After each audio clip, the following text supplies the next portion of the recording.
was in the Brian De Palma documentary. He had been given a when they made Casualties of War. Sean Penn and Michael J. Fox were the stars of that movie, and Brian De Palma said Sean Penn would just act like a dickhead to Michael J. Fox, and he would just constantly give him a hard time on set in between takes because I think he felt like this guy shouldn't be that successful and famous because I don't think he's that good of an actor. But I'm like, you're both the same fucking size. Like, what are you picking on? How you Well, what is it? You're that both and size. because people actually like Michael J. Fox as a Yeah, human being.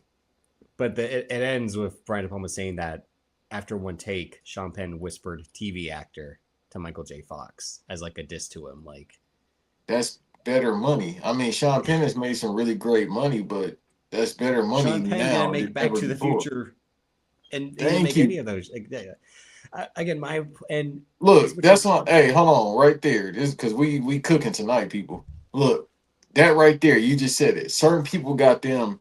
It's like verses during the pandemic with the music. I got this type of hit. I got Back to the Future 1 and 2, bruh. You know that stands up against 95% of people's movie catalog. yeah. I mean, I that was goes to Teen Wolf, motherfucker. yeah. I mean, so yeah, that category playing out the way it did was disappointing. Again, he wasn't there to accept it because he wants to.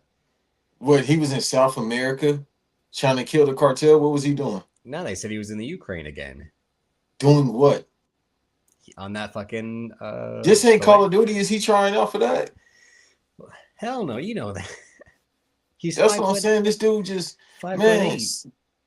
just act, get your bread, stop all this humanitarian shit. Humanitarian. I don't give a fuck about none of that shit. You saving the cows in Russia or whatever, the polar bears. I don't give a fuck about none of that.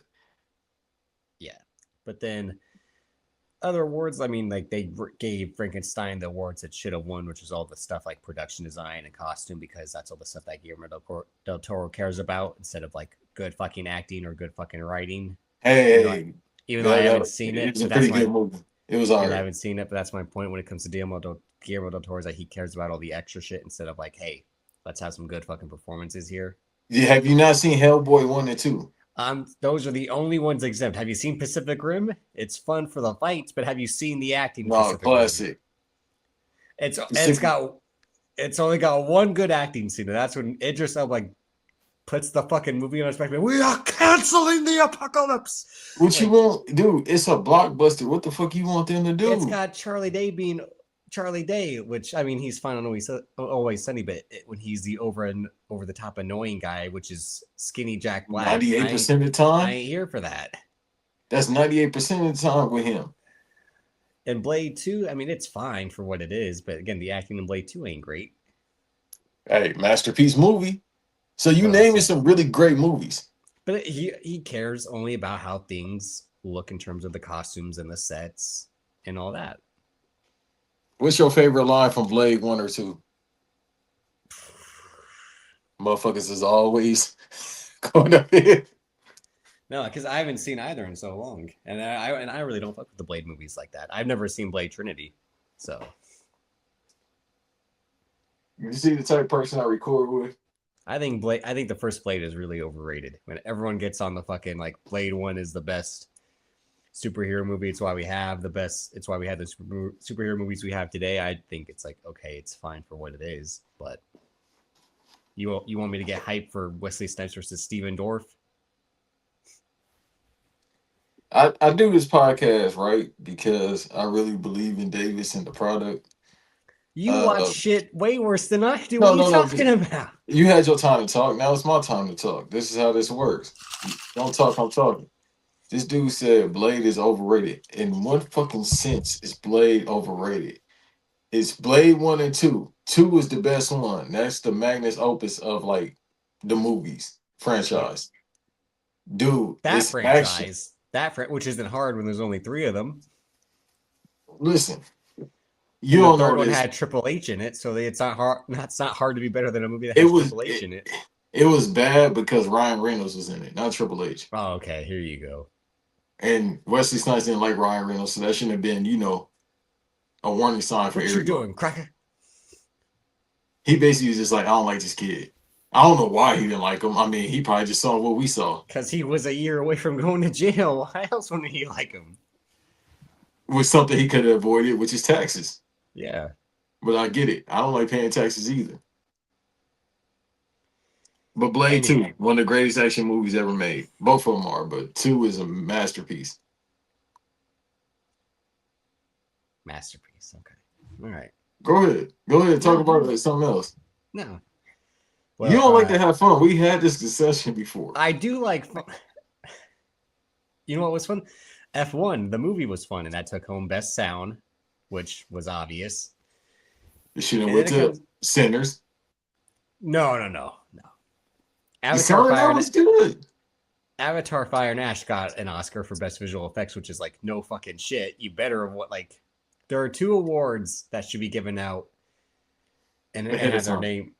Well, not ahead of time, but that should have their name changed. Like name changed. Like best score should just be the Ludwig Göransson Best Score Award because every time he's Yeah. nominated, he's gonna take it home at And we're this point. Hans Zimmer, man. Hans Zimmer, I think, only has like three or four. But he been nominated like 10 times. Who was the man I, that did 007 Skyfall? that's best song. It's I'm him saying and somebody else that got a lot of nominations, but they never win. John Williams, There you go. obviously from Star Wars, and yeah, and I think he had, I think he has the most nominations of all time, but I think he has like three or four as well. But and then best cinematography, Sinners took home, which Agreed. it should have. I think the use of the IMAX cameras and how most of those shots, especially the one at the end when Stack and Smoke, the cameras behind them as they look into the to the sunset are just like painterly. Um, so shout out to Autumn, she got that, and then best writing. So best original screenplay, Ryan Coogler won it, like you said, which I didn't know that till today because someone tweeted it. The last 15 winners of best original screenplay have also been the directors of the film.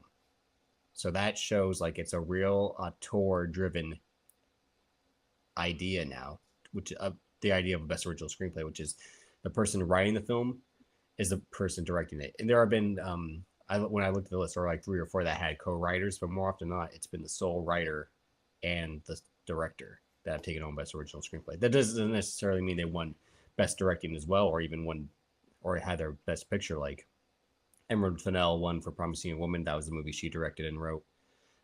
Parasite, Bong Joon-ho, he co-wrote that, but he also won Best Director, and that movie won Best Picture. So that was an interesting fact. But 15 years of the director winning Best Original Screenplay, I think it also does kind of show why the writer strikes have happened like the way they have, and the disrespect that the writers get, because Hollywood has put this emphasis on the director writer now more than ever. You could see in Which the is other perfectly fine. well, in the other category with Best Adapted, it's the same thing where Paul Thomas Anderson won, and he was also the director of that film. Christopher Nolan, when he won for Oppenheimer, he won Best Adapted Screenplay, and he was the director of that film, and so on and so on. Like, but I just think that's the way the industry is, where and that was the point of the strikes, is that the way they see writers is expendable, but also if you're only the writer, you're not going to have as much power. So that's why they want to give people who are writing and directing all the respect and all the power and all the trust, which is why when it fails on them, those people can kind of like have a timeout for a while. Um, but I thought those were the locks, and they got what they deserved in terms of Paul Thomas Anderson and Brian Coogler. I mean, they were both phenomenal films. I think when it comes to Best Picture, Sinners losing over one battle after another, I think everyone is satisfied that one battle won. But I almost immediately think everyone's like, the movie we're going to remember from years and years and years is Sinners. Yeah. That is going to have a longer shelf life. And in hindsight, people are going to be like, you know what? That's the movie that should have won. But the movie that did win wasn't like a complete disaster win compared to Exactly. like the King's Speech over the Social Network, or um, Shape of Water over Get Out, or other instances in the past where movies have won Best Picture, where Forrest Gump over Pulp Fiction. Even though I do like Forrest Gump, but yeah, it's not better than Pulp Fiction. Yes, it is. No, it's not. Yes, it is. It's not. Pulp Fiction is overrated. It's not. Oh, so Blade. I'm crazy for saying Blade and Blade Two are overrated. But So Pulp you Fiction, enjoyed everything in that movie. everything, no matter how problematic it is. Yeah, because that's what I'm saying. Like, bro, the Ving Rhames thing to this day, I'm scarred. I seen that when I was little. But it leads to one of the best lines, which is, "You hear me, hillbilly boy?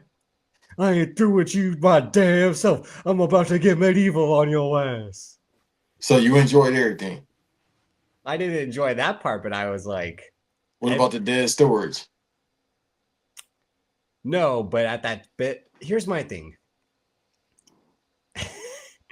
I'm not defending, but you would believe a guy like that would talk like that, especially like you always say how people in LA talk, especially people who are But they comfortable don't around talk like black that. people. They don't say that word. No, But then we don't the play that. Now the that ER word that'll word, get you it killed. was 1994. Even then, that's even worse back then. But We this is were the same guy 6. that be talking jive when he was doing the Django marketing. That's just how he is. But overall, because we're gonna spend a lot more time on Best Actor. Best Actress, no offense, I didn't see any of the movies nominated for Best Actress. I haven't seen Hamnet yet. I didn't see um, If I Had Legs, I'd Kick You. I didn't see or the other I one. seen Marty Supreme. I just saw that Saturday. Yeah, I haven't seen Marty Supreme yet, but It was all right. It's 2 hours and 35 minutes. Too long. It shouldn't have been like just two.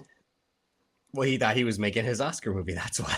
Yeah, and it was a pretty good movie. It was good, but Oh yeah, Begonia. I haven't seen Begonia, and I also but I listened to the Big Picture talk about Begonia, so it was spoiled for me, even though I had no desire to see it. So I'm kind of glad too because I think the reveal in that movie might have maybe pissed me off. I felt that way about another movie I watched recently, where I'm like, it's a good thing I listened to this podcast that spoiled this movie for me. Otherwise, it would have been like, ah, oh, what the fuck, like. yeah, But but yeah, so one battle after another wins over Sinners in Best Picture, and not mad at it. I'm no, not a fan of the movie. I'm not saying it's bad. I'm just not a fan. It's not my taste, but that's not a bad pick. I gave it a 4 out of 5. Um, I thought it was entertaining, but also at the same time a little long. I thought certain parts could have been cut out, but like I was saying, I think there's just something about Paul Thomas Anderson's films that though they don't fully click with me. Yeah, I respect the artistry, I respect the craft, and the performances within them, like Boogie Nights, There Will Be Blood, Phantom Thread. The only ones I haven't seen are Punch Drunk Glove, The Master, that's probably my favorite and movie by him. Punch The Drunk Master. Love. Oh, Punch Drunk Glove. I went to the Um, movies to see The Master though. I think that's like the last Philip Seymour Hoffman movie I've seen as a um, whole. Like after he passed, I've never seen another movie he was in, even the older ones. that was supposed to be like the big Oscar movie at that time because it was Yeah, also it was a movie about Scientology without being about Scientology, but maybe that yeah, and that's what I was trying to say yesterday, where I think that's why the Academy hadn't rewarded him in the past for, like I'm saying, There Will Be Blood and The Master and Phantom Thread or Licorice Pizza. That's another one I haven't seen. Um, I think they were just like, this guy is good. This guy is good. Yeah, obviously because we keep nominating his films, but not this one. Not this one. I mean, when There yeah. Will Be Blood, it was nominated against No Country for Old Men and Michael Clayton, and that year 2007 was one of the most stacked movie years, especially in Oscar history. Yeah. And then 2012 was one where like he had to compete against Lincoln, Django Unchained, Argo. So he's like I was saying, was just I think someone who the Academy respected but didn't want to reward. And last night I think they finally was like, this is the time to reward this guy. And you can kind of sense that in his speeches where he was like, this actually does mean something to me. Like this is something I've worked hard to get, but he wasn't like about damn time or anything like that. He was just kind of like, I am happy to receive this honor because this does mean something to me. He didn't try to play it off in a cool way of like, at the end of the day, it's just an award. Like again, like Sean Penn has 3 of these now. He probably doesn't care. He gave an Oscar away. Like What he gave it to Um, the koala bears? one of the Oscars he gave to the president of Ukraine, the Zelensky guy. What's with him in the Ukraine? You gotta tell me. He's a freedom fighter for whatever reason. I don't know. Like you're asking the Yeah, wrong like guy. what's it? Go over there then. God damn it! If you don't want to be here, go over there then and act. If you want to go over there, comrade, go over there and act. Well, But especially this since is America.